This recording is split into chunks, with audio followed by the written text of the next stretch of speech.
के लिए कोविन ऐप में बहुत बड़ा बदलाव किया गया है। 18 से 44 साल के लोग अब वैक्सीनेशन के लिए ऑन साइट रजिस्ट्रेशन भी करवा सकते हैं। मतलब ये कि लोग सरकारी वैक्सीनेशन सेंटर पर जाकर अपना रजिस्ट्रेशन करवा सकते हैं। इस व्यवस्था के तहत वैक्सीन लगाने के बाद आखिर में जो वैक्सीन बच जाएगी उसे ऑन साइट व्यवस्था के जरिए लोगों को लगाई जाएगी। ऐसा इसलिए किया जा रहा है ताकि वैक्सीन की बर्बादी को रोका जा सके, वैक्सीन की वेस्टेज को रोका जा सके। बहुत बड़ा स्टेप है ये। तो आपको 18 से 44 के लिए भी अब वॉक इन यानी ऑन साइट रजिस्ट्रेशन की परमिशन दी जा चुकी है।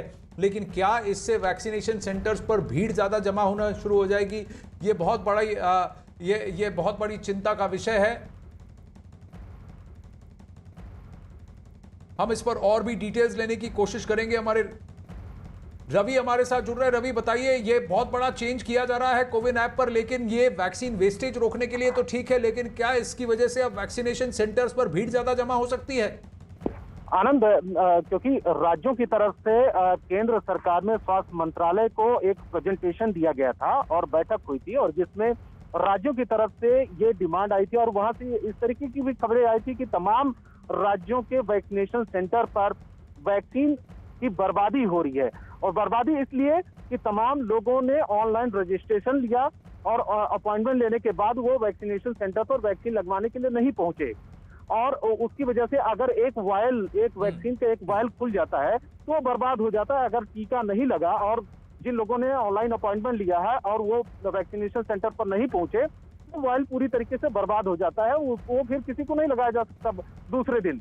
तो यही वजह है कि केंद्र सरकार की तरफ से, स्वास्थ्य मंत्रालय की तरफ से यह फैसला किया गया कि वैक्सीनेशन के जब रोजाना जो वैक्सीनेशन लगता है और दिन के आखिरी समय में जब वैक्सीनेशन की प्रक्रिया पूरी तरीके खत्म हो जाएगी और जो ऑनलाइन जिन लोगों ने अपॉइंटमेंट ले रखा है वो उन लोगों का वैक्सीनेशन हो जाएगा। और उनमें से अगर कोई अपॉइंटमेंट लेने के बाद भी नहीं आता है और वैक्सीन बचती है उस दिन के लिए, तो इन तमाम इस एज ग्रुप के लोग वहां पर जा सकते हैं। यानी कि थोड़ी सी मशक्कत तो करनी पड़ेगी, उनको जाना पड़ेगा वैक्सीनेशन सेंटर पर।